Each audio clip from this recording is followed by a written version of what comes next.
আজকে আমাদের বিষয় কি যে প্রাণময় কোষ। এর আগে কি পড়েছি? পঞ্চকোষ পড়েছি। পঞ্চকোষের মধ্যে অন্নময় কোষ আমাদের শেষ হয়েছে এবং সেটাতে বলা হয়েছে যে এই যে অন্নময় কোষ এটা আত্মা নয়, এই অন্নময় কোষ আত্মা নয়। এবার এক এক করে এই অন্নময় কোষ, প্রাণময় কোষ, মনোময় কোষ, বিজ্ঞানময় কোষ, আনন্দময় কোষ, এই পাঁচটা কোষ, একটা তো হয়ে গেল, বাকি যে চারটা কোষ, এই চারটাই যে আত্মা নয় এটাকে বোঝানো হবে। তা আমরা এর আগের দিন 164 নম্বর পর্যন্ত পড়েছি, 164 নম্বর শ্লোক পর্যন্ত বিবেক চূড়ামণি। তা আজকে 165 নম্বর শ্লোকের থেকে পড়ব। তা আমি একবার 164 নম্বর শ্লোকটা আবার একটু পড়ে নিচ্ছি। বলছে দেহাত্মবোধ ত্যাগে মুক্তি। আমি দেহ, এই যে বোধ, এই বোধ ত্যাগ করলেই মুক্তি। কেন? বলছে এই বোধের থেকেই কিন্তু সমস্ত আমার সমস্যার উৎপত্তি। কি? এই আমি দেহ। এবং বলা হচ্ছে বারবার, বলছে এই দেহটাই কিন্তু সংসার। সকালবেলার থেকে যদি দেখি, আমরা যে দৌড়াই, ভালো মতন যদি দেখি, এই দেহের জন্যই কিন্তু, এই দেহের, এবং বলছে এই দেহটাই তোমার সংসার। তাই এই দেহাত্মবোধ ত্যাগ করলেই মুক্তি। এবং কি বলছে 164 নম্বর শ্লোকে?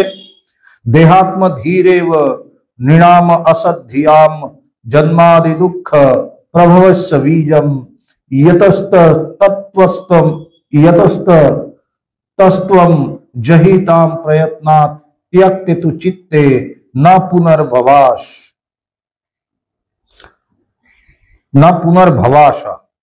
বলছে শরীরে আমি অভিমান যেহেতু অজ্ঞ মনুষ্য সকলের জন্ম মরণ আদি দুঃখোৎপত্তির কারণ রূপে বর্তমান থাকে, সেহেতু তুমি এই দেহাত্ম বুদ্ধিকে যত্নের সহিত পরিত্যাগ করো। মনঃকল্পিত দেহাত্ম বুদ্ধি ত্যাগ করিতে পারিলে আর জন্ম মরণের সম্ভাবনা থাকে না। কি? যতক্ষণ আমার এই বোধ থাকবে আমি দেহ, ততক্ষণ আমার জন্ম আছে, আমার দুঃখ আছে, আমার জরা ব্যাধি মৃত্যু আছে। যার জন্ম আছে তার মৃত্যু আছে, আবার যার মৃত্যু আছে তার জন্ম আছে। এই জন্য বলছে আমাকে কি করতে হবে? এই জন্ম মৃত্যুর হাত থেকে রেহাই পেতে গেলে আমি দেহ, এই যে মিথ্যা কল্পনা, এটাকে বলা হচ্ছে মিথ্যা, এটা সত্য নয়। এটার থেকে আমাকে কি হতে হবে? এই মিথ্যা জ্ঞানের থেকে, এই মিথ্যা জ্ঞান আমাকে পরিত্যাগ করতে হবে। তাই বলছে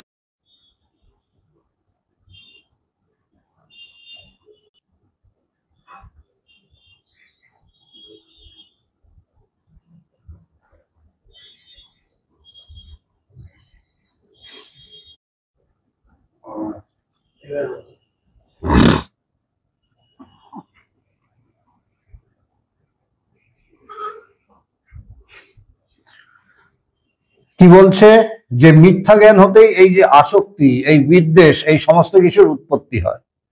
যেমন স্বপ্নের মধ্যে আমি আমার দেহটাকে দেখি, আমি এখানে যাচ্ছি, ওখানে যাচ্ছি, এবং সেইখানের সুখ দুঃখগুলো আমার অনুভব হয়। স্বপ্নের মধ্যে কেউ যদি আমাকে কোনো কটু কথা বলে, আমার খারাপ লাগে। কেন? ওইটাকে আমি বলে ভাবি, যেটা অ্যাকচুয়ালি আমি নই। এবং ওইখানে সে আমাকে ওরকম বলে দিল, ওই ভেবে কিন্তু আমার মন খারাপ হয়। আমি কিন্তু ভুলেও বুঝি না এটা স্বপ্ন। স্বপ্নতে আমাকে যে যাই বলুক না কেন, কি আছে, কিন্তু ওখানে আমার কষ্ট হয়। ঠিক সেইভাবেই এই যে জাগ্রত অবস্থা, এটাও কিন্তু একটা স্বপ্ন বই, অন্য কোনো কিছু না। তাই পবিত্রানন্দজি বলছেন, it is a long and protracted illness. এই মিথ্যা জ্ঞান, এই মিথ্যা জ্ঞানের জন্যই কি দুঃখ উৎপত্তি হচ্ছে। মিথ্যা জ্ঞান হইতেই মানুষের আসক্তি, বিদ্বেষ প্রবৃত্তি, দোষের উৎপত্তি হয়। অন্তঃকরণ এই সকল দোষের বশীভূত হইলে মানুষ ভালো মন্দ নানাবিধ কর্মে প্রবৃত্ত হয়। এই সকল কর্মের ফলে জীব বারবার জন্ম মৃত্যুর অধীন হয়, আর জন্ম হইলেই দুঃখ ভোগ অনিবার্য হইয়া পড়ে। সুতরাং মিথ্যা জ্ঞান ত্যাগেই দুঃখ নিবৃত্তির একমাত্র উপায়।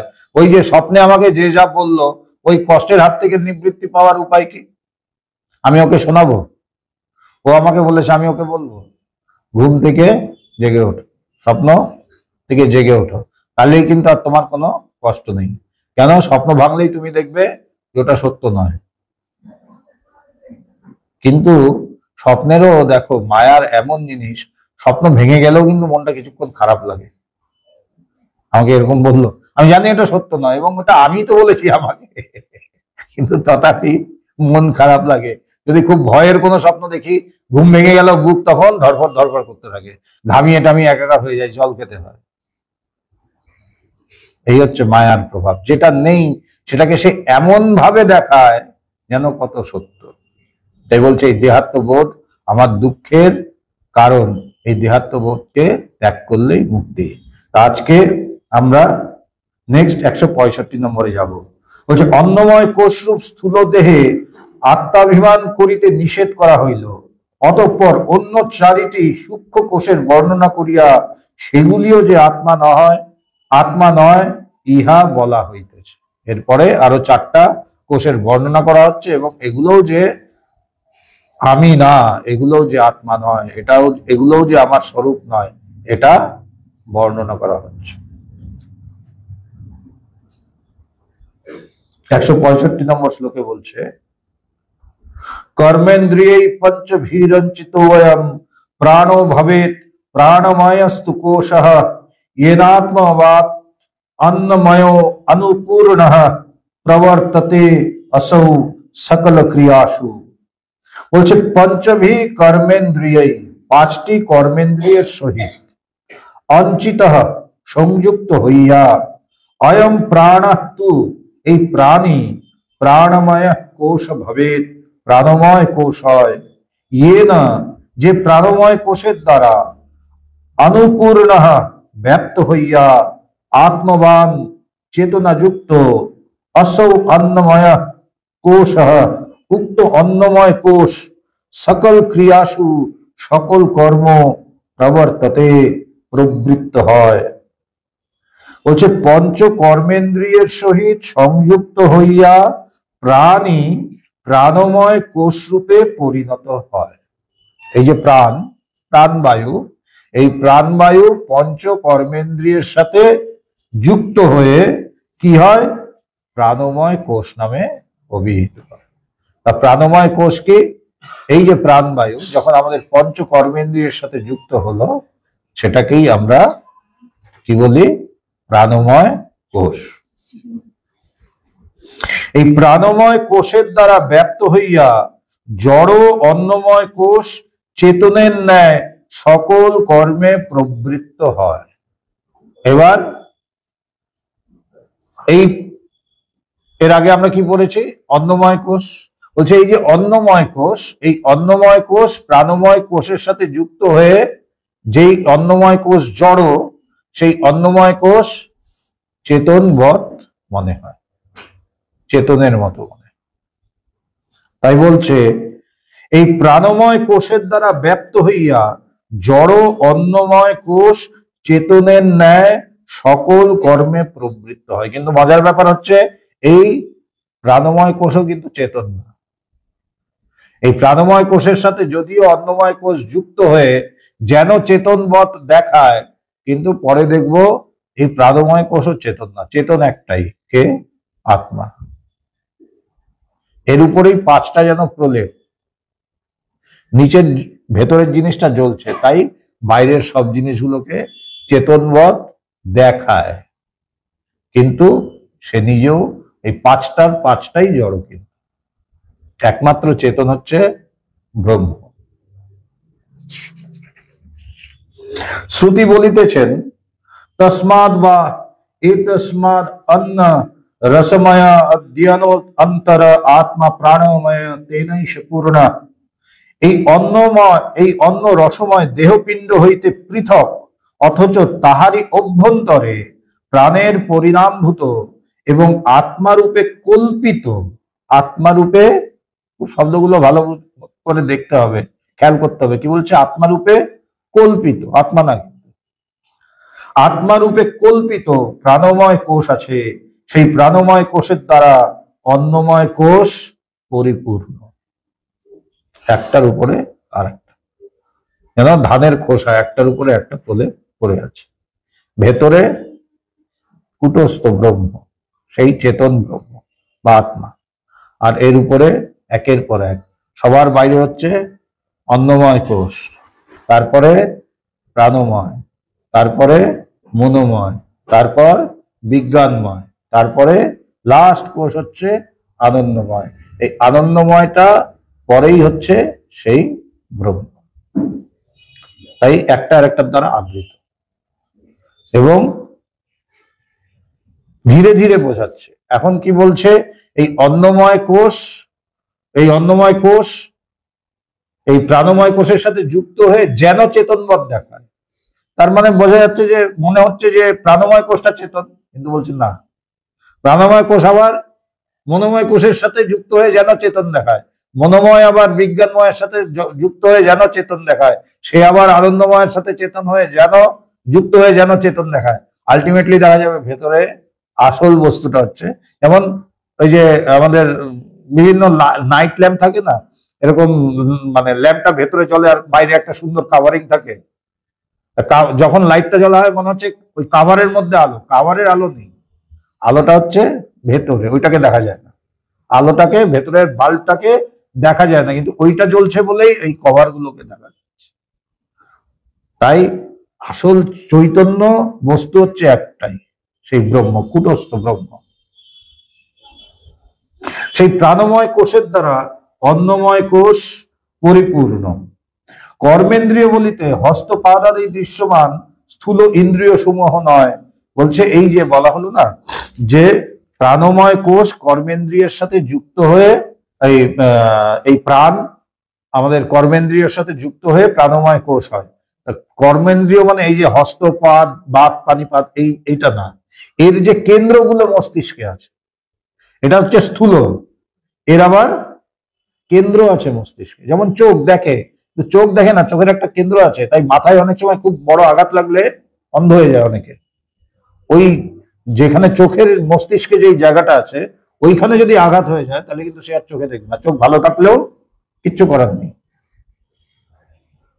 ওইটাকে বোঝাচ্ছে এই প্রাণ, ওই যে পঞ্চ কর্মেন্দ্রিয়ের যে মস্তিষ্কে আমাদের যে জায়গাটা আছে তার সাথে যুক্ত হয়ে এগুলো হচ্ছে।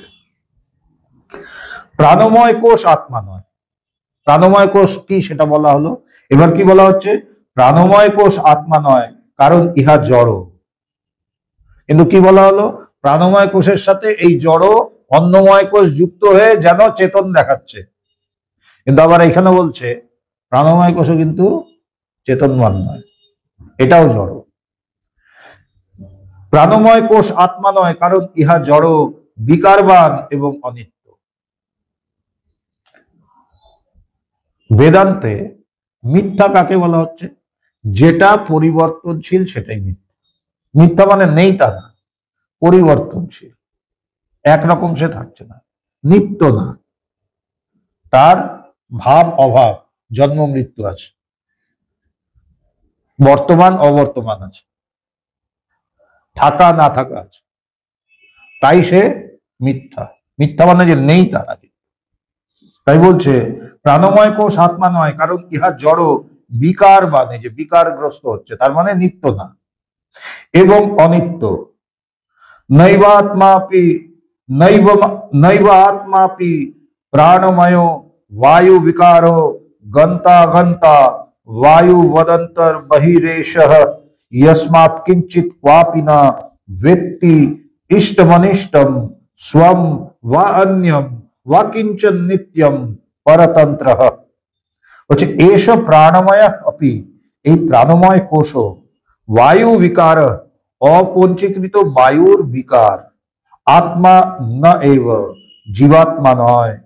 यस्मात्, যেহেতু, এষ ইহা বায়ুবৎ, বায়ুর ন্যায়, অন্তঃ বহিঃ, ভেতর ও বাহির, গন্তা আগন্তা, যাতায়াতকারী, ক অপি, কোন কালে, কিঞ্চিত, কিছু মাত্র, ইষ্টম অনিষ্টম, বা ভালো কিংবা মন্দ, স্বম বা নিজেকে, বা কিঞ্চন অন্য বা অন্য কিছুকে বা কাহাকেও, না ব্যক্তি জানে না, অধিকন্তু নিত্যম সর্বদা, পরতন্ত্র অন্যের অর্থাৎ মনের অধীন।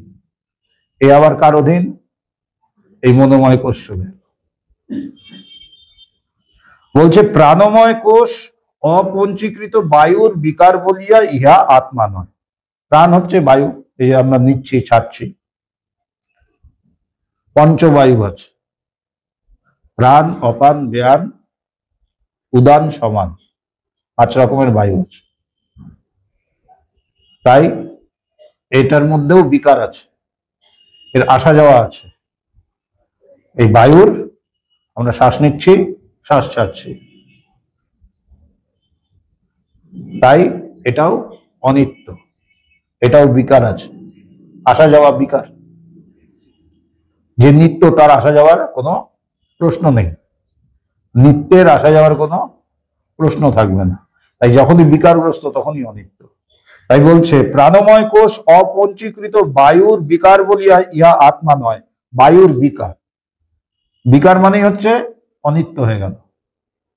যে নিত্য তার মধ্যে কোনো পরিবর্তন হবে না, বিকার মানেই হচ্ছে পরিবর্তনশীল। প্রাণময় কোষ অপঞ্চীকৃত বায়ুর বিকার বলিয়া ইহা আত্মা নয়। ইহার আত্মার সহিত অভিন্ন না হওয়ার অন্যান্য কারণ, যেহেতু ইহা বায়ুর ন্যায় ভেতর ও বাহিরে যাতায়াত করে। এই যে ভেতর আর বাহিরে যাতায়াত করছে, যেহেতু ইহা কোনো কালে কিছু মাত্র ভালো মন্দ বুঝিতে পারে না। এই বায়ুর সাথে ভালো মন্দ বোঝা মানে ও কোনো কিছু জানতেও পারে না, করতেও পারে না। যেহেতু ইহা কোনো কালে কিছুমাত্র ভালো মন্দ বুঝিতে পারে না, কে আপন কে বা পর নির্ণয় করিতে পারে না, এবং যেহেতু ইহা সর্বদা পরাধীন, সেহেতু ইহা আত্মা হইতে পারে না। কেন? ও চেতনমান নয় এবং ওর মধ্যে বিকার আছে, যাতায়াত আছে। নিঃশ্বাস প্রশ্বাসের মধ্যে প্রাণবায়ু স্থূলভাবে প্রকাশ পায়। এই প্রাণবায়ুর প্রকাশ কোথায়? অন্নময় কোষের প্রকাশ কোথায়? এই শরীরে। আর প্রাণের প্রকাশ কোথায়? হচ্ছে নিঃশ্বাস প্রশ্বাস। নিঃশ্বাস প্রশ্বাসের মধ্যে প্রাণবায়ু স্থূলভাবে প্রকাশ পায়। জ্ঞানেন্দ্রিয়াণি চ মনশ্চ মনোময় স্যাৎ কোশ মমাহমিতি वस्तु विकल्प हेतु संज्ञादि भेद कलना कलितो वलियात तत्पूर्वको पूर्वकोशम अभिपूर्यो विजृंभते यः।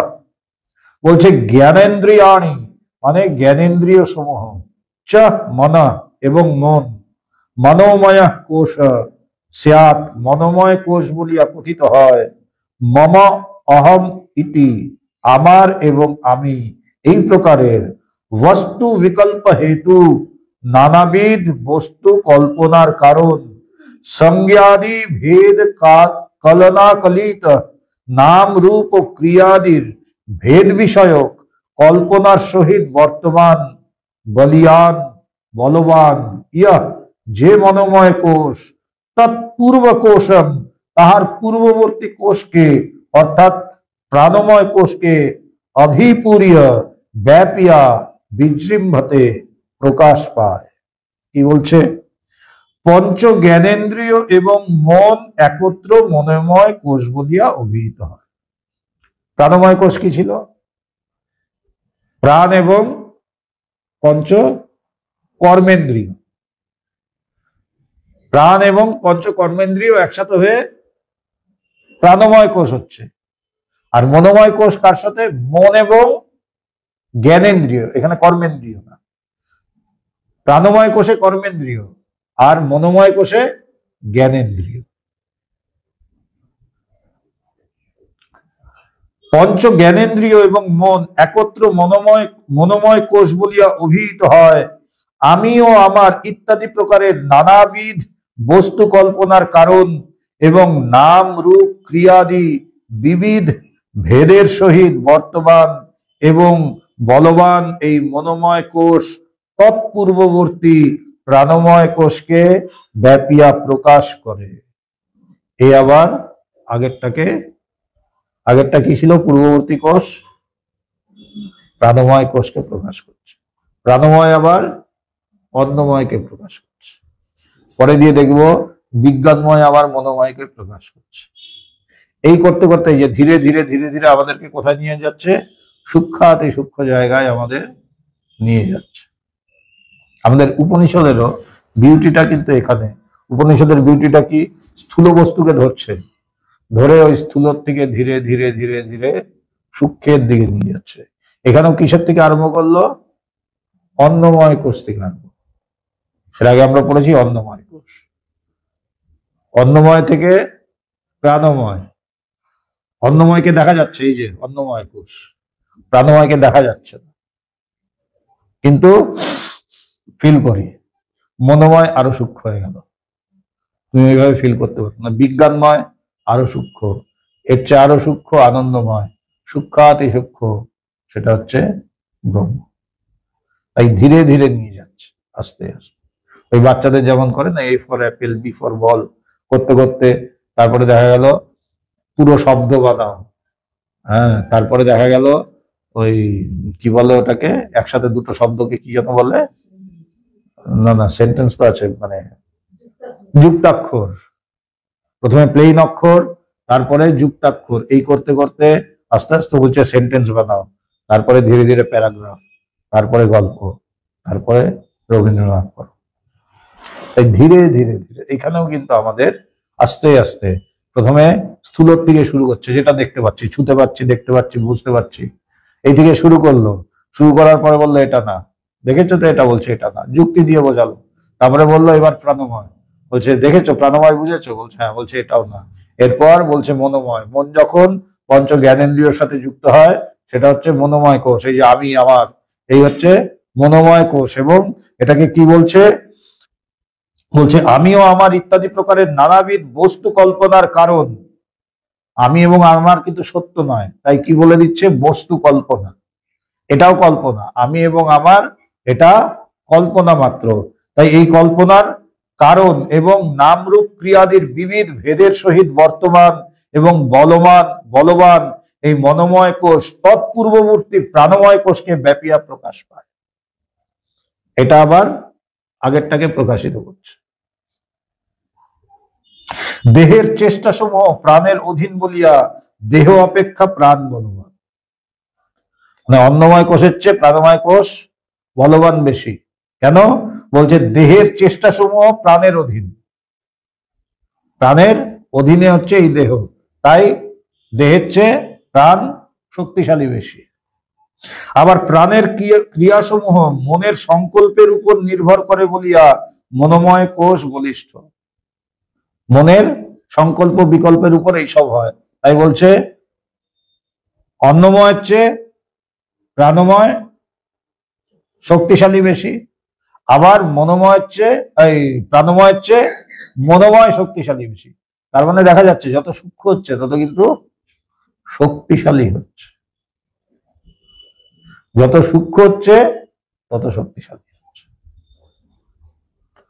এই বিষয়ে শ্রুতি প্রমাণ বলছে তসমাৎ বা এতস্মাৎ প্রাণময়াৎ অন্য অন্তর আত্মা মনোময় তেনৈষ পূর্ণঃ।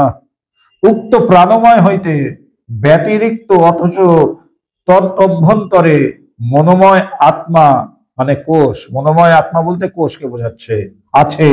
সেই মনোময়ের দ্বারা প্রাণময় পূর্ণ।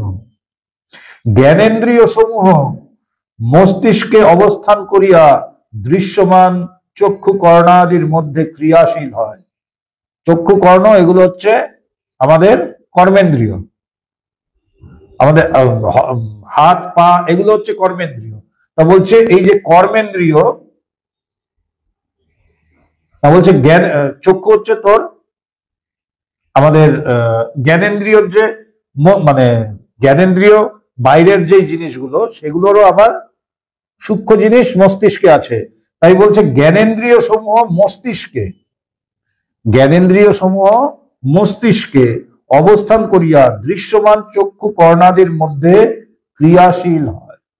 এগুলো যদিও বাইরে আমরা দেখি চক্ষু কর্ণ, কিন্তু ওই যে বললাম ওগুলোর আসল জিনিসটা হচ্ছে কিন্তু ভেতরে। এখন সায়েন্স যেটাকে নার্ভ বলছে, এই বলছে, ওই বলছে, বলছে আসল সেন্টারটা কিন্তু মস্তিষ্কে। কর্মেরও যেমন জ্ঞানেন্দ্রিয়রও একই রকম, কর্মেন্দ্রিয়রও তাই, আবার জ্ঞানেন্দ্রিয়রও একই রকম জিনিস। যেমন আমাদের প্যারালাইসিস হলে হাত উঠাতে পারি না। প্যারালাইসিস হলে এক সাইড যদি প্যারালাইসিস হয়, ডান সাইডে যদি কারো প্যারালাইসিস হয়, সে ডান হাত ডান পা নাড়াতে পারবে না। কেন? তার হাতে তো কিছু হয়নি, হাত তো ভালো আছে, কিন্তু হাত হলে হবে না। ওই যে ব্রেনের যেই জায়গায় হাত পা সঞ্চালন করে ওটা এফেক্ট হয়ে গেছে। তা কর্মেন্দ্রিয় কিন্তু থাকলেও, ঠিক থাকলেও কাজ করতে পারবে না। জ্ঞানেন্দ্রিয়র ক্ষেত্রেও তাই।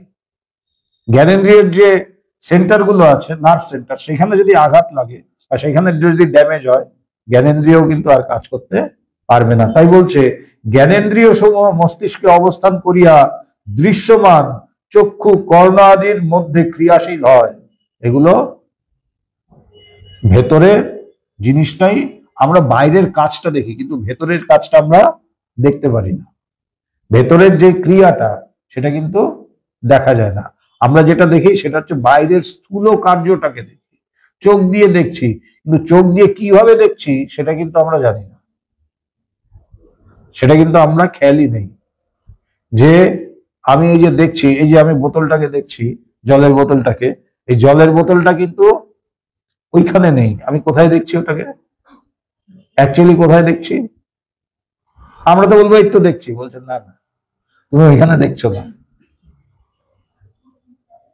চোখের পেছনে, ব্রেনে। ওইখানে যদি আঘাত লাগে, এখানে 10টা বোতল থাকলেও তুমি একটাও দেখতে পারবে না। কিন্তু আমরা কিভাবে দেখি? আমরা তো দেখছি, এই তো দেখছি, এই তো ছুঁতে পারছি। বলে ছুঁতে পারলেও তুমি দেখতে পারো না। কেন? এটা বাইরে দেখাচ্ছে না। এই যে এর যে ইমেজ, এর যে প্রতিবিম্বতা, ওটা কোথায় পড়ছে? মস্তিষ্কে। কিন্তু আমরা কি মনে হয় এই যে দেখছি, মানুষ দেখছি, বাইরে গিয়ে মানুষের সাথে কথা বলছি, আমি তোমাকে দেখছি, কোনোদিনও মনে হয় যে তোমাকে আমি কোনোদিনও দেখতে পারি না? আসল বস্তুটাকে তুমি কোনোদিনই দেখতে পারো না। কেন? তুমি যাই দেখছো সেটা হচ্ছে তোমার ব্রেইনের মধ্যে একটা ইমেজ, ওটাকেই তুমি দেখো, তুমি আসল বস্তুকে দেখতে পাও না। কিন্তু এগুলো আমরা, এত সাধারণ জিনিস আমি তো দেখছি, কিন্তু বলছে না না, জিনিসটা এরকম না, জিনিসটা এত সাধারণ না।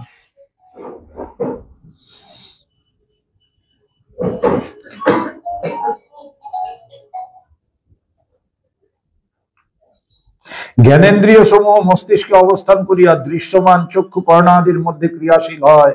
মনোময় কোষের কার্য বর্ণিত হইতেছে। এবার মনোময় কোষ কি কাজ করে সেটা বলা হচ্ছে।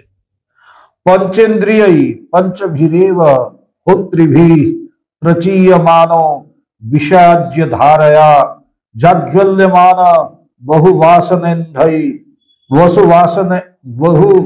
বাসনেন্ধনৈ মনোময়াগ্নির্বহতি প্রপঞ্চম। বলছে পঞ্চেন্দ্রিয়ই পঞ্চভি এব হোত্রিভি, পঞ্চ জ্ঞানেন্দ্রিয় রূপ 5জন হোমকারীর দ্বারা, বহু বাসনা ইন্ধনই, বহু বাসনারূপ কাষ্ঠরাশির দ্বারা, জাজ্জ্বল্যমান প্রজ্বলিত, এবং বিষয় আজ্য ধারয়া, বিষয়রূপ ঘৃতের আহুতির দ্বারা, প্রচীয়মান সংবর্ধিত, মনোময়াগ্নি, মনোময় কোষ রূপ অগ্নি, প্রপঞ্চম জন্মরূপ ফল, বহতি বহিয়া আনে, আনয়ন করে। বলছে কিভাবে কাজ করে, মনোময় কোষ কিভাবে কাজ করে, খুব সুন্দরভাবে বোঝাচ্ছে। বলছে পঞ্চ জ্ঞানেন্দ্রিয় রূপ 5জন আহুতি প্রদানকারীর দ্বারা। এবার আমরা কল্পনা করি যজ্ঞ হচ্ছে, যজ্ঞে 5জন বসে আছে, আহুতি দেয় না যজ্ঞে, যে পুরোহিত সে মন্ত্র উচ্চারণ করতে থাকে এবং যারা সাথে থাকে তারা ওই স্বাহা বলে একটু ঘি, বেলপাতা, ফুল সেগুলো বা বিভিন্ন দ্রব্য কি করে ওই যজ্ঞের অগ্নিতে আহুতি দেয়। তো এরকম 5জন বসে আছে এবং 5জন বসে এই যজ্ঞ করছে। এবং যজ্ঞে কেমন কি হচ্ছে? বহু বাসনারূপ কাষ্ঠ রাশি সহায়। যজ্ঞের মধ্যে কি জ্বলে? কাঠ। এইখানে যে কাঠ সেটা হচ্ছে বাসনা। কাঠ জ্বললে আগুন হয়, আর এখানে যেটা জ্বলছে, এই যজ্ঞে যেটা জ্বলছে সেটা হচ্ছে বাসনা রূপ কাঠ। ঠিক আছে? এবং বিষয়রূপ ঘৃতাহুতি, ঘি দেয়। ঘি দিলে কি হয়? আগুনটা আরো বড় হয়। আগুন নিভে যাচ্ছে, সাথে সাথে কি হয়? একটু ঘি দেয়, যেই ঘি দিলে আগুনটা আবার দাও দাও করে চলে গেল। পাঁচজন, এই পাঁচজনকে পঞ্চ জ্ঞানেন্দ্রিয়, তারা বসে যজ্ঞ করছে। যজ্ঞের আসল ইন্ধনটা কি? আসল ইন্ধন বিষয়। এবং বলছে বাসনা, বাসনা হচ্ছে কাষ্ঠ, এবং বিষয় হচ্ছে ঘৃত, সেই ঘি। এবং এই ঘৃতাহুতির দ্বারা সংবর্ধিত যেই ঘি দিচ্ছে, আগুনটা দাও দাও করে জ্বলছে। এইভাবেই আমাদের মধ্যে কিন্তু এই আগুন জ্বলছে, কি? বাসনা আর বিষয়। পঞ্চেন্দ্রিয়ের মাধ্যমে এই বাসনা এবং বিষয় আমাদের ভিতরে দিনরাত জ্বলছে। যেই একটু বাসনা আরো ঢুকলো, বিষয় ঢুকলো, আগুনটা আরো হুড় করে জ্বলে উঠলো। তাই বলছে, প্রথমে কি বলছে? বিষয় থেকে দূরে থাকো। কেন? যত বিষয় তুমি দেবে, বিষয় হচ্ছে ঘিয়ের মতো, যত দেবে তত আগুন জ্বলতে থাকবে। আমরা চাই আগুন নিভে যাক, নিভে আরো বেশ বেশ কিছু বাসনা দিয়ে দিলাম, বলছে নিভবে না কোনদিন, ও আরো বেশি করে জ্বলবে। ভগবান খুব সুন্দর আর একটা উদাহরণ দিয়ে বোঝাতেন। বলছে দেখ, একটা বল, কিছু কিছু বল আছে খুব লাফায়। তো বলছে একটা বল খুব লাফাচ্ছে, ওই যে বাস্কেট বল দেখেছিস তো, বাস্কেট বল যেভাবে ইয়ে করে, হাত দিয়ে মারে, ও লাফাতে থাকে, আবার হাত দিয়ে মারে, আরো লাফায়। তা বলছে এরকমই একটা বল যে আরো বেশি লাফায়, সে, তাকে আমি হাত দিয়ে বারবার মারছি আর সে বারবার লাফাচ্ছে। তা বলছে ওর লাফানো বন্ধ করতে হলে কি করতে হবে? হাতটাকে সরাও। তুমি হাতটাকে সরিয়ে দাও, হাতটাকে সরালে ও লাফাবে, কিন্তু বেশিক্ষণ আর লাফাতে পারবো না। কেন? এদিক দিয়ে ও আর ধাক্কা মারছে না, আমার হাত আর ওকে ধাক্কা দিচ্ছে না আবার উঠে আসার জন্য।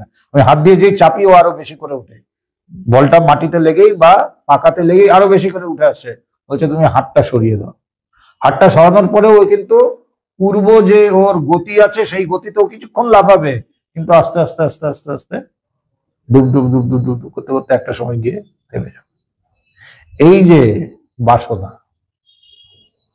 আমি যত বাসনা দিচ্ছি ও তত লাফাচ্ছে। বাসনাটাকে সরাও। যেমন যেমন বাসনা সরাবে, তেমন তেমন ও লাফানো কমবে। ঠিক সেইভাবেই এই যে অগ্নি জ্বলছে, এই অগ্নি জ্বলছে এবং এই আগুনের আমরা কিন্তু কি বলছে, এই তাপ কিন্তু আমরা টের পাই, এই আগুনের তাপ আমরা টের পাই। এবং বলছে এর থেকে যদি আমার নিস্তার পেতে হয়, আমাকে কি করতে হবে? প্রথম কথা হচ্ছে আর ঘি দিও না। আমরা বলি না, ওই যে আগুনে ঘি দিতে এসছে, আগুনে সবচেয়ে বেশি ঘি আমি দিই। আমার আগুনে, যেই আগুন আমাকে জ্বালাচ্ছে, সেই আগুনে সবচেয়ে বেশি ঘি আমি দিই। তাই বলছে প্রথম জিনিস ঘিটা দেওয়া বন্ধ করো। তারপর বলছে ওই কাঠগুলোকে আস্তে আস্তে যদি পারো সরিয়ে নাও। কিছু কাঠ আছে মাত্র জ্বলতে আরম্ভ করেছে, ওগুলোকে সরিয়ে নেওয়া যায় হাতে। আর পুরো কাঠ যদি জ্বলতে থাকে তখন আর সরানো যায় না, তখন কি করতে হবে? ওকে জ্বলতে দিতে হবে, কিন্তু আর ঘি দিও না, ওকে জ্বলতে দাও। আর যদি দেখো মাত্র জ্বলেছে, সরিয়ে দাও, ওটা হাত দিয়ে সরানো। আর যদি দেখো একবার দাও দাও করে জ্বলছে, ওটা তুমি ধরতে পারবে না, তখন কাজ কি? ওটাকে জ্বলতে দাও, কিন্তু ওটাকে আর বেশি জ্বালিও না, মানে ঘি আর দিও না। তাই বলছে বাসনা, সারদা মা বলছে নির্বাসনা। নির্বাসনা, নির্বাসনা মানে ওই কাঠগুলোকে সরাও আস্তে আস্তে। আগেকার দিনে যখন কাঠ দিয়ে রান্না করতো, তা তখন তার গ্যাস ছিল না, কমানো বাড়ানো, যখন রান্না প্রায় শেষের দিকে, তখন প্রথম কাজ কি করতো? নতুন করে আর কাঠ দিত না, যে রান্না শেষ, প্রায় শেষ, আর 5-10 মিনিট, তখন নতুন করে আর কাঠ দিত না। তারপরে কি করতো, যেই কাঠগুলো একটু জ্বলেছে ওগুলোকে বের করে নিভিয়ে রাখতো, আর কিছু থাকতো যেগুলো অনেকটা জ্বলে গেছে সেগুলোকে জ্বলতে দিত, সেগুলো আর কিছু করার। তাই বলছেন নতুন করে বাসনা আর দিও না, নতুন করে আর বিষয় আর বাসনা দিও না। তুমি যত বিষয় দেবে তত জ্বলবে কিন্তু। তাই বলছে প্রথম জিনিস কি করো, নতুন করে বিষয় আর দিও না। দ্বিতীয়, যে বিষয়গুলো দিয়েছো কিন্তু দেখছো যে মাত্র শুরু হয়েছে, সরিয়ে নাও। আর যেগুলো একেবারে হচ্ছে প্রচন্ড ভাবে, যেগুলোকে হতে দাও, কিন্তু নতুন করে কিছু আর করতে দিও না। তখন কি হবে, আস্তে আস্তে এই আগুন নির্বাপিত হবে, এই আগুন আস্তে আস্তে নিভে যাবে। তখন শান্তি, তখন শান্তি। কিন্তু এই আগুন যতক্ষণ জ্বলবে, প্রত্যেকের মধ্যেই জ্বলছে, কিন্তু এই আগুন যতক্ষণ জ্বলবে ততক্ষণ কিন্তু আমাকেও, ও কাকে সবচেয়ে বেশি জ্বালাবে, আমাকেই বেশি জ্বালাবে। কারণ আগুনটা কোথায়, আগুনটা তো বাইরে না, আগুনটা আমার ভেতরে। তাই মহাপুরুষরা বলছে এই আগুন যদি নেভাতে হয়, প্রথম কথা হচ্ছে বিষয় কমাও। এই জন্য এখানে আসলে সব বিষয়কে ছেড়ে একটা বিষয় ধরানো হচ্ছে, অন্য বিষয় ছাড়ো। কিন্তু অন্য বিষয় ছাড়বো কিভাবে, কিছু তো ধরতে হবে। তাই বলছে একটা বিষয় দেওয়া হচ্ছে, কি, ঈশ্বর, তাকে ধরো। পবিত্রানন্দ লিখছেন ভগবানকে একটা চিঠিতে, কি, সব শালাকে ছেড়ে দিয়ে বেড়ে শালাকে ধর। সবাইকে ছাড়ো, ছেড়ে আসল বস্তুকে ধরো। কেন, তাকে ধরলে অন্যান্য বাসনা, অন্যান্য বিষয় সব কমতে থাকবে। তাই এখানেও বিষয় দেওয়া হয়, কিন্তু এমন একটা বিষয় দেওয়া হচ্ছে যেই বিষয় ধরলে অন্যান্য বিষয় কমে আসে। তাই ঈশ্বর, ঈশ্বরকে ধরলে কি হয়, বলছে ঈশ্বরও বাসনা, কিন্তু ঈশ্বরকে লাভ করব, ঈশ্বরকে জানবো, ঈশ্বরকে অনুভব করব, এটাও কিন্তু বাসনা। কিন্তু বাসনা হলেও এটা বাসনার মধ্যে পড়ে না। ঈশ্বরও বিষয়, কিন্তু ঈশ্বর বিষয় হলেও বিষয়ের মধ্যে পড়ে না। কেন, এটা অন্যান্য বিষয়কে শেষ করে দেয়, অন্যান্য বিষয়কে এটা শেষ করে দেবে। তাই বলছে এইটাকে বিষয় করো, ঈশ্বরকে বিষয় করো।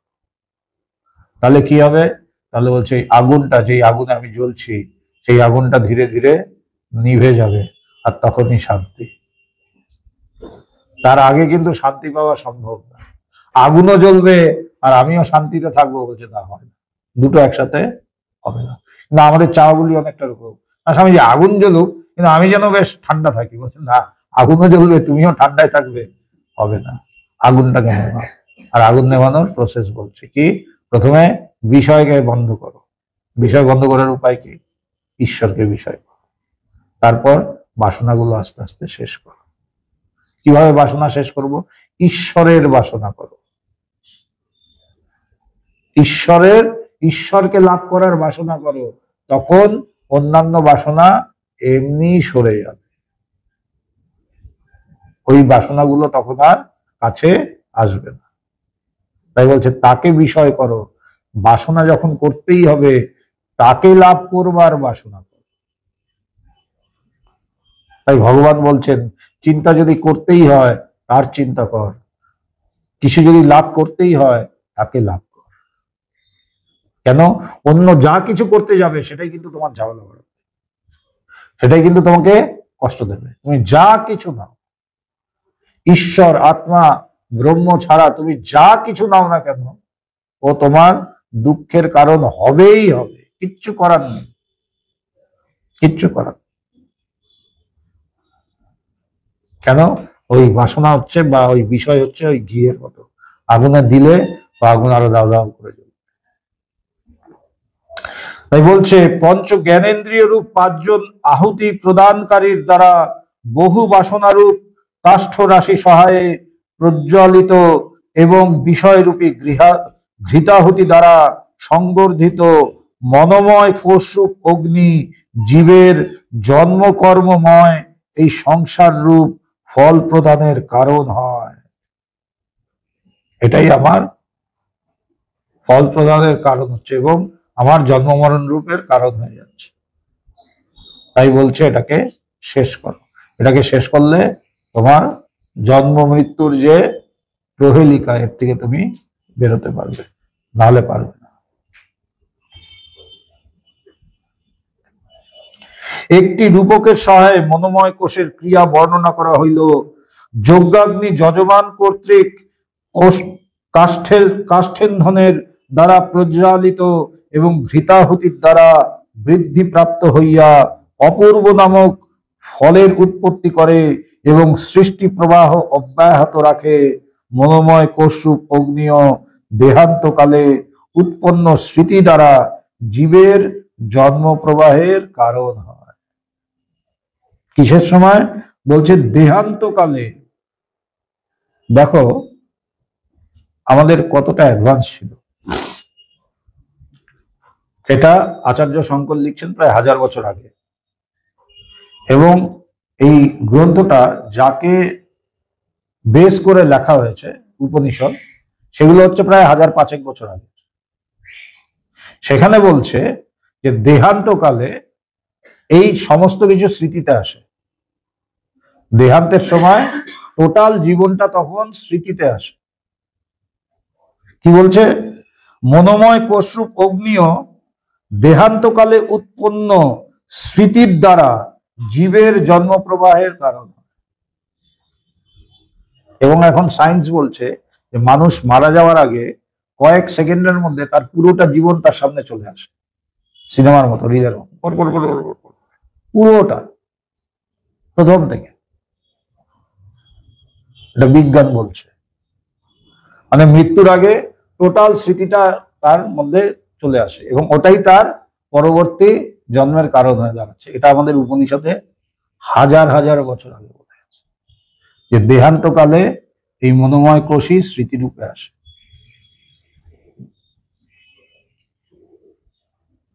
মনোময় কোষরূপ অগ্নি ও দেহান্তকালে উৎপন্ন স্মৃতির দ্বারা জীবের জন্মপ্রবাহের কারণ হয়। জীব ইহলোকে মনের দ্বারা বিষয় সমূহের অনুভব এবং বিষয় সুখ ভোগ করে। ইহলোকে কিসের দ্বারা করে? মনের দ্বারাই আমরা সমস্ত কিছু করি। বিষয় যে আমরা ভোগ করি সেগুলো মনের দ্বারা করি। সুখ দুঃখ সব মনের দ্বারা আমরা ভোগ করি। কর্মেন্দ্রিয় সমূহ জ্ঞানেন্দ্রিয় সমূহ দ্বারা পরিচালিত হয়। কর্মেন্দ্রিয়কে কে চালায়? জ্ঞানেন্দ্রিয় চালায়। কর্মেন্দ্রিয় হচ্ছে স্থূল, জ্ঞানেন্দ্রিয় হচ্ছে সূক্ষ্ম। যেমন আমাদের শরীরটাকে কে চালায়? মন চালায়। যেমন এখানে এসছো, চিন্তা হয়েছে আগে যে যাব, ওই চিন্তাটাই কিন্তু এখানে নিয়ে এসছে। তাই শরীরটাকে কে চালালো? আমরা কি ভাবি? মনে, আমাদের শরীরের মধ্যে মন থাকে এবং চিন্তা থাকে। বলছে না না, এগুলি চিন্তার মধ্যে শরীরটা থাকে। চিন্তা করলেই শরীর, চিন্তা না করলে শরীর নেই। ঘুমের মধ্যে শরীর থাকে? থাকে না। চিন্তার মধ্যে শরীর থাকে। আমরা উল্টোটা ভাবি, শরীরের মধ্যে চিন্তা থাকে, কোথাও একটা কিছু। শরীরকে চালনা করা হচ্ছে মন। তাই মন তার চেয়েও শক্তিশালী, যত সূক্ষ্ম তত শক্তিশালী। তা বলছে কর্মেন্দ্রিয় সমূহ জ্ঞানেন্দ্রিয় সমূহের দ্বারা পরিচালিত হয়। তাই এই শ্লোকে বিষয় ভোগের ব্যাপারে কেবল জ্ঞানেন্দ্রিয় সমূহের কর্তৃত্ব বর্ণিত হইল। এখানে এই যে জ্ঞানেন্দ্রিয়ের কথা বললো কেন, কর্মেন্দ্রিয়ের কথা বলেনি কেন? কারণ কর্মেন্দ্রিয় জ্ঞানেন্দ্রিয়ের দ্বারাই পরিচালিত হয়। এবার বলছে না হস্তিয়া বিদ্যা মনোসু অতিরিক্তা মনো হ্য অবিদ্যা ভববন্ধ হেতু তস্মিন বিনষ্টে সকলম বিনষ্টম বিজৃম্ভেতস্মিন সকলম বিজৃম্ভতে। বলছে মনস অতিরিক্তা, মন হইতে পৃথক অন্য, অবিদ্যা নাহি অস্তি, অবিদ্যা অবশ্য নাই, মনহি মানে মনই, ভববন্ধ হেতু সংসার বন্ধনের কারণ, অবিদ্যা, তস্মিন বিনষ্টে সেই মনের নাশ হইলে, সকলম বিনষ্টম সকল সংসার বন্ধন নষ্ট হইয়া যায়, अस्मिन् अस्मिन् বিজৃম্ভতে এই মনের প্রকাশ হইলে, সকলম বিজৃম্ভতে সকল সংসার প্রকাশিত হয়। কি বলছে? মনের অতিরিক্ত অবিদ্যা নাই, মনের অতিরিক্ত অবিদ্যা নেই। মনের উৎপত্তি মানেই জগতের উৎপত্তি। ঘুম থেকে উঠলাম, মন সৃষ্টি হলো। যখন ঘুমাচ্ছি তখন মন থাকে না, অজ্ঞানে লীন হয়। যেই ঘুম থেকে উঠলাম মন সৃষ্টি হলো, মনের সাথে সাথে আমার জগৎ সৃষ্টি হলো। তার আগে ঘুমানোর সময় হয়তো কাঁদতে কাঁদতে ঘুমিয়ে পড়েছি, খুব কষ্ট, খুব দুঃখ, কাঁদতে কাঁদতে যেই ঘুমিয়ে পড়লাম তখন কিন্তু দুঃখও নেই, কষ্টও নেই, কিচ্ছু নেই। যেই আবার ঘুম ভাঙলো আবার দুঃখগুলো আসলো। কোথার থেকে আসলো? ওই মনে। তাই মনই হচ্ছে অবিদ্যা, মনই সংসার। এই মনই হচ্ছে সংসার।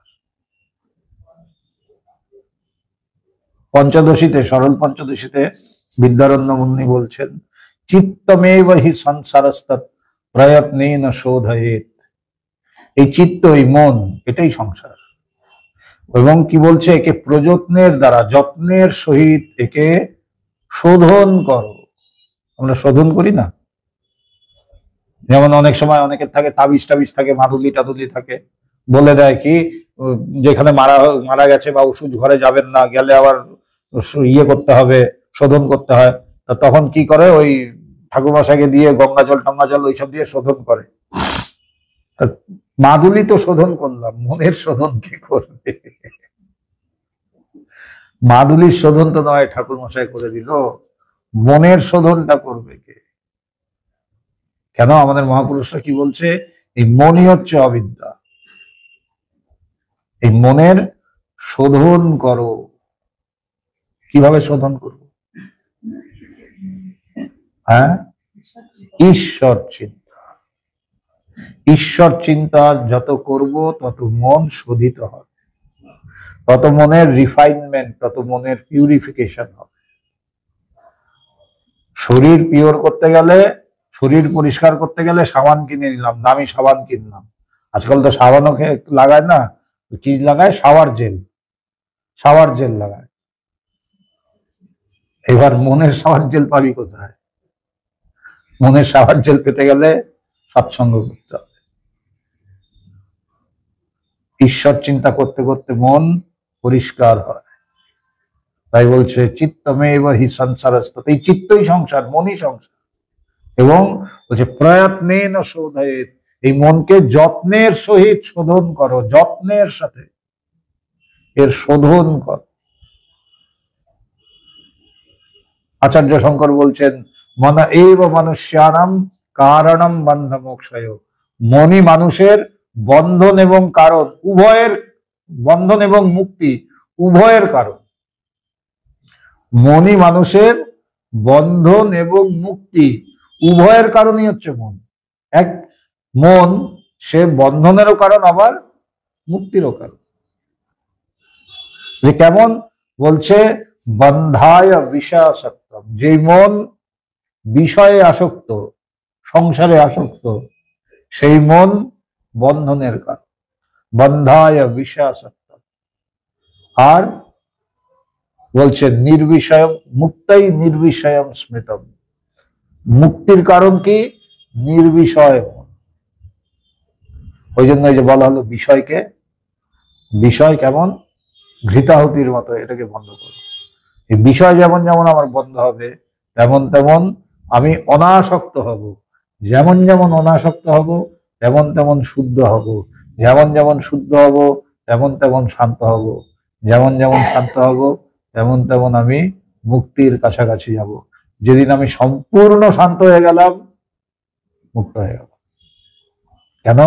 সম্পূর্ণ শান্ত মনে সেই আত্মা বা ব্রহ্ম প্রতিফলিত হয়।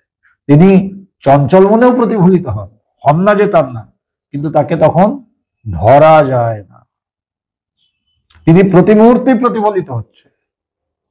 যেমন পুকুরের জলটা কাঁপছে প্রচন্ড, হাওয়াতে প্রচন্ড কাঁপছে, সেখানেও চাঁদের আলো পড়ছে, কিন্তু পড়লেও চাঁদটাকে দেখা যাচ্ছে না। ওই জলটাই যখন ধীরে ধীরে ধীরে ধীরে ধীরে ধীরে শান্ত হয়ে গেল, তখন একসময় কি দেখলাম? চাঁদটাকে পরিষ্কার দেখা যাচ্ছে। চাঁদ ও আগেও পড়ছিল প্রতিবিম্ব, কিন্তু দেখা যাচ্ছিল না। এই চঞ্চল মনে সেই আত্মা বা ব্রহ্মের প্রতিফলন বা সেই সত্যকে দেখা যায় না। তাই বলছে এই যে চঞ্চল মন, এই চঞ্চল মনই হচ্ছে আবার বন্ধনের কারণ। আবার যেই মন নির্বিষয়, যেই মন শান্ত, যেই মন শুদ্ধ, সেই মন মুক্তির কারণ। তাই বলছে মন এইব মনুষ্যারম কারণম বন্ধ মোক্ষয়, মনই হচ্ছে মানুষের বন্ধন এবং মুক্তির কারণ। এখন কথা হচ্ছে আমার মন যেমন আমি সেটাই পাবো। আমার মন যদি চঞ্চল হয় আমি বদ্ধ হব, চিৎকার চেঁচামেচি হুলস্থুল হবে। আর মন যদি আমার শান্ত হয় তাহলে আমি মুক্ত হয়ে গেল। আবার এখানে আর একটা মজার জিনিস, খুব সুন্দর, মায়া কি ভয়ঙ্কর। বলছে সাধারণত কি হয়, যে বন্ধনে থাকে, যাকে বেঁধে রাখা হয়, সে সবসময় কি চায়? মুক্ত হতে চায়। এবং মুক্ত হলেই সে কি করবে? কাউকে ধরো চেন দিয়ে বেঁধে রাখা হয়েছে বা দড়ি দিয়ে বেঁধে রাখা হয়েছে আষ্টে পৃষ্ঠে, সে সবসময় কি চাইবে? খুলে বেরোতে চাইবে। এবং কোনো মতে যদি সে খুলতে পারে সে কি করবে? সাথে সাথে দৌড়াবে, তাই তো? এটা হচ্ছে নিয়ম। মায়া দেখো কেমন, বলছে অপূর্বেয়ম হরের মায়া ত্রিগুণা রজ্জু রূপিণী। এই যে ত্রিগুণ রূপী মায়া, সত্য রজ তম, যেটা দিয়ে মানুষকে বেঁধে রাখা হয়, এটা অপূর্ব জিনিস। কেন? কারণ সাধারণত কেউ বদ্ধ থাকলে সে যদি কোনো মতে ছাড়া পায় সে ছুটবে। এখানে বলছে যে, বলছে ইয়া মুক্ত না ধাবতী, যে মুক্ত হয়ে গেল সে দৌড়ায় না। বদ্ধ ধাবতী ধাবতী, যে বদ্ধ সে কি করতে থাকে? সে দৌড়াচ্ছে। সাধারণত মুক্ত হলে সে দৌড়াবে, এখানে উল্টো, যে মুক্ত হয়ে গেছে সে কি করবে? বসে যাবে। আর যে বদ্ধ, ধাবতী ধাবতী, সে দৌড়াচ্ছে দৌড়াচ্ছে, দৌড়াতে দৌড়াতে ক্লান্ত হয়ে যাচ্ছে, তাও সে দৌড়াচ্ছে। আর যে মুক্ত হয়ে গেল সে কি করছে? সে বসে যাচ্ছে, ডুবে যাচ্ছে। যে মায়া এতটাই সাংঘাতিক। তাই বলছে শান্ত হও। যদি দৌড়ানো বন্ধ করতে চাও, যদি চাও যে না দৌড়াবো, স্বামীজি মুখ দিয়ে ফেনা উঠবে তাও দৌড়াবো, মুখ থুবড়ে পড়ে যাবো আবার উঠবো আবার দৌড়াবো, দৌড়াও। জগৎ আছে তার জন্য, সবাই রেস করছে, কে আগে দৌড়াবে। দৌড়াতে দৌড়াতে মুখ দিয়ে ফেনা পড়ে যাচ্ছে তাও দৌড়াচ্ছে, দৌড়াও। আর যদি বসতে চাও তাহলে বসো, শান্ত হও, শান্ত হয়ে ডুবে যাও, ডুবে যাও, ডুব দাও। তখন তোমাকে আর দৌড়াতে হবে না। দুটোই মন। যেই মন আমাকে ছোটাচ্ছে সেটাও মন, সেটা হচ্ছে কি? বিষয়াসক্ত মন। আর যেই মন আমাকে বসিয়ে দিচ্ছে চুপচাপ, ধ্যানের গভীরে ডুবিয়ে দিচ্ছে, সেটাও মন, সেটা হচ্ছে অনাসক্ত মন, নির্বিষয় মন। তাই বলছে বিষয় কমাও, বিষয়। সারদা মা বলছেন নির্বাসনা, বাসনা কমাও। যত এগুলো কমবে তত তুমি শান্ত হবে, তত ভালো থাকবে। এবং এই করতে করতে এক সময় ডুবে যাবে। এই পঞ্চকোষের মধ্যে যিনি আসল বস্তু, কুটস্থ ব্রহ্ম, তার খবর তুমি পাবে। তখন তুমি সত্যকে জানতে পারবে সত্য কি। এবং সত্যকে যে জেনেছে সে আর দৌড়ায় না। ও তার হাতের সামনে যা, তার মানে কি সে কাজ করবে না? করবে। তার হাতের সামনে যা কাজ করবে সে করবে, কিন্তু তার কাজটার মধ্যে একটা সৌন্দর্য থাকে, তার সমস্ত কিছুর মধ্যে একটা সৌন্দর্য চলে আসে, আর্টিস্টিক ব্যাপার চলে আসে। সে সব করবে কিন্তু চিৎকার চেঁচামেচি করবে না, সুন্দরভাবে করবে, দেখার মতন তার সব জিনিস। আর তা না হলে বলছে ধাবতী ধাবতী, দৌড়াও, দৌড়াতে হবে। বলছে কেন দৌড়াচ্ছ? বলছে যাই না, সবাই দৌড়াচ্ছে, সবাই আমাকে দৌড়াতে হবে। বলছে মুখ দিয়ে ফেনা উঠছে তো, বলছে উঠুক স্বামীজি, কোনো ব্যাপার না, তাও দৌড়াতে হবে। জগৎ ছুটছে ছোট, স্বামীজির খুব দারুণ উক্তি, বলছে গিনিপিগ গুলো খাঁচার মধ্যে থাকে, যাদের ল্যাবে ডাইসেকশন করা হয়, তারা বড় বড় খাঁচার মধ্যে থাকে এবং সারাদিনে কি কাজ ওদের, একদিক থেকে ডিগবাজি খেয়ে আর একদিকে যায়, আবার ওই দিক থেকে ডিগবাজি খেয়ে এদিকে আসে, এবং দিনের শেষে কিভাবে প্রচুর কাজ করে ফেলেছে।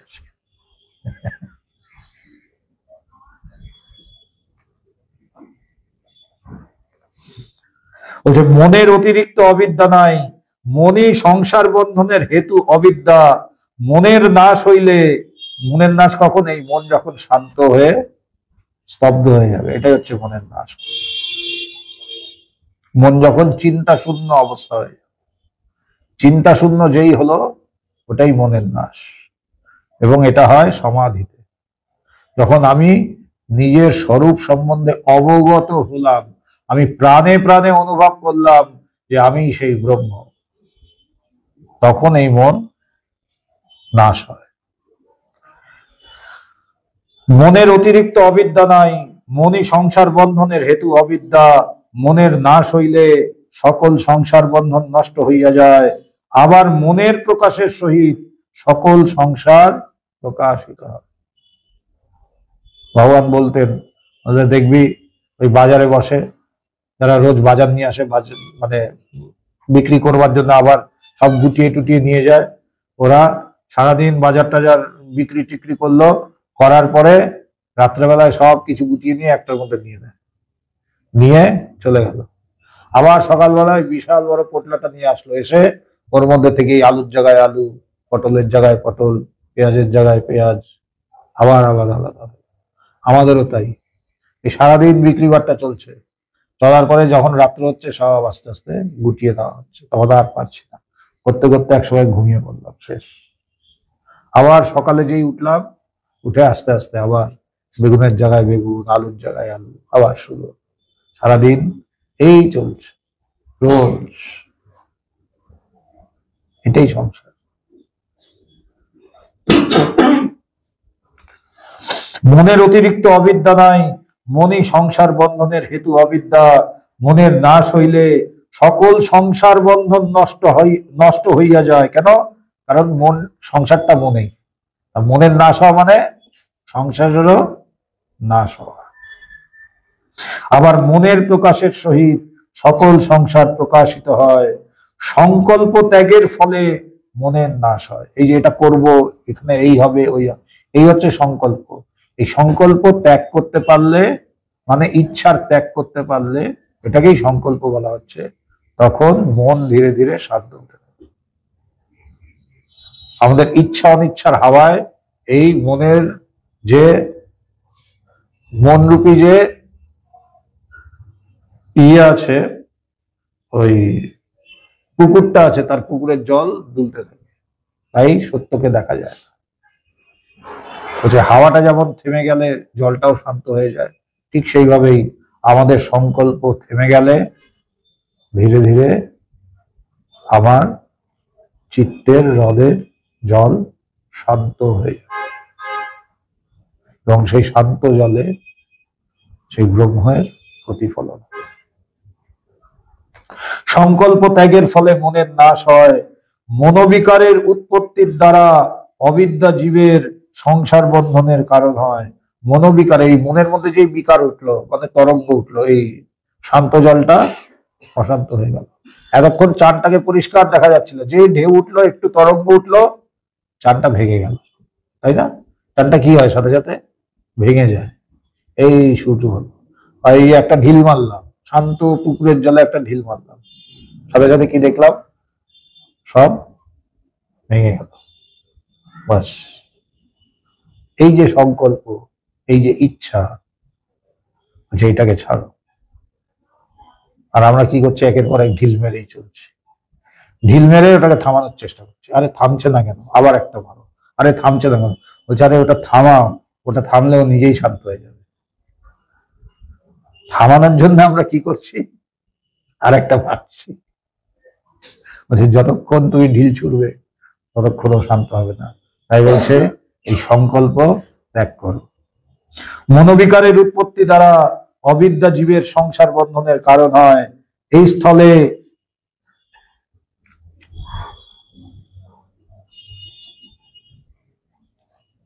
এই স্থলে এইরূপ আপত্তি উত্থাপিত হইতে পারে, অবিদ্যা জগতের উৎপাদন আর আলোচ্যমান শ্লোকে মনকেই অবিদ্যা বলা হইল, তাহা হইলে সুষুপ্তিতে যখন মনের নাশ হয় তখন জগৎও নষ্ট হইয়া যায় না কেন?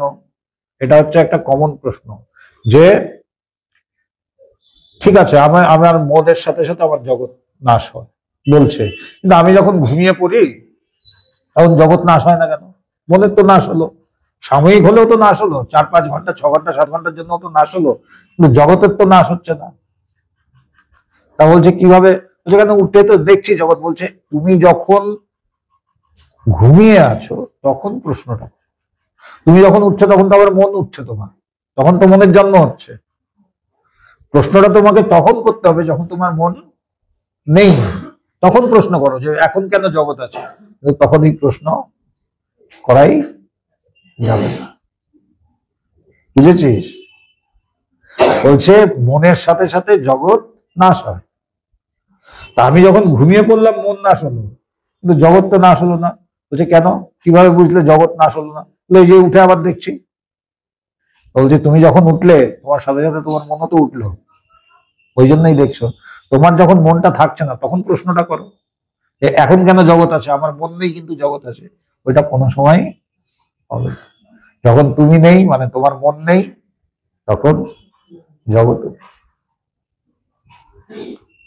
যেমন রজ্জু সর্প ভ্রমে এই প্রশ্নটা করা হয় যে আমি, বলছে এক রজ্জুই আছে, সর্প নেই, কিন্তু সে বলছে আমি তো দেখছি, সর্প নেই বললে তো হবে না। তো বলছে তুমি কি দেখছো? বলছে আমি তো সাপ দেখছি। বলছে হ্যাঁ, তুমি যখন সাপ দেখছো তখন সাপই দেখছো, কিন্তু কোনো সময় তুমি দড়িটাকে সাপ বলে দেখছো না। হয় দড়ি দেখো নাহলে সাপ দেখো, দুটোকে কোনো সময় একসাথে দেখা যাবে না। কেন?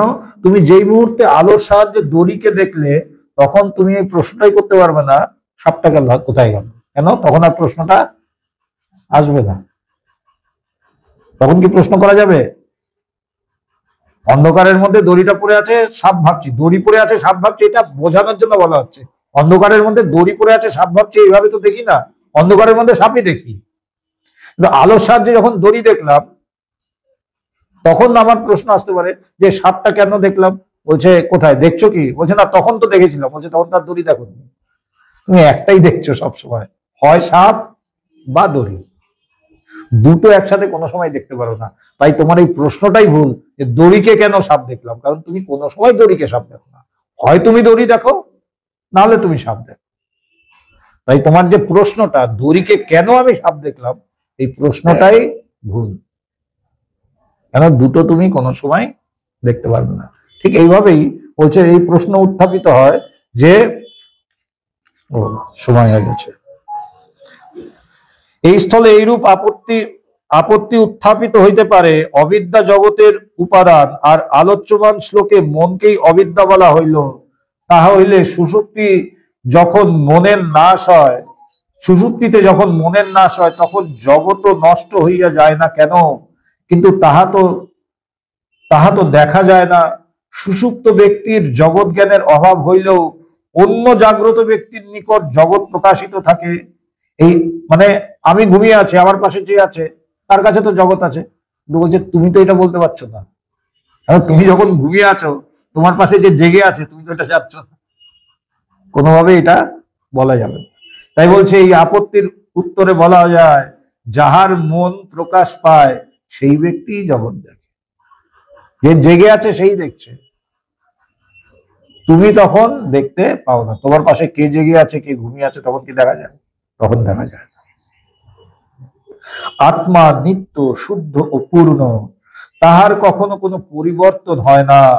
অবিদ্যার প্রভাবে আত্মাকে পরিবর্তনশীল বলিয়া মনে হয়। কেন? কিসের প্রভাবে? অবিদ্যার প্রভাবে। যেমন অবিদ্যার প্রভাবে দড়িটাকে সাপ মনে হয়, তাই বলে কি ও কোনদিনও সাপ হয়? কোনোদিনই ও সাপ হতে পারে না। তাই বলছে এই আত্মা নিত্য শুদ্ধ পূর্ণ, তাহার কখনো কোনো পরিবর্তন হয় না, এই জন্য নিত্য, এই জন্যই সত্য। কেন? তার মধ্যে কোনো বিকার নেই, কোনো পরিবর্তন। অবিদ্যার প্রভাবে আত্মাকে পরিবর্তনশীল বলিয়া মনে হয়। সাধনার প্রভাবে মন হইতে অবিদ্যার আবরণ দূরীভূত হইলে আত্মা স্বস্বরূপে প্রকাশ পায়। তখনই আমি জানতে পারবো। কখন? যখন আমার মন, এই যে বললাম, চিন্তা শূন্য হয়ে যাবে। মানে মন যখন নাশ হলো, মনের নাশ। চিন্তা শূন্য অবস্থা কখন? ঘুমের মধ্যে না, সুষুপ্তিতে না। সুষুপ্তিতেও চিন্তা শূন্য হয়, কিন্তু ওটা মনের নাশ না, ওটা মনের অবিদ্যায় লয় হয়। মনের নাশ হচ্ছে জাগ্রত অবস্থায়, যখন আমার মনে কোনো চিন্তা থাকবে না, যখন আমার চিন্তা শূন্য অবস্থা হবে, এটাকেই সমাধি বলা হচ্ছে। তখন ওই সমাধিতে আমি এই স্বস্বরূপের অনুভূতি করতে পারি। ওটাই হচ্ছে আত্মজ্ঞান বা ব্রহ্ম। আজকে এখানেই থাকলো, পরের দিন 170 নম্বর শ্লোকের থেকে পড়ব।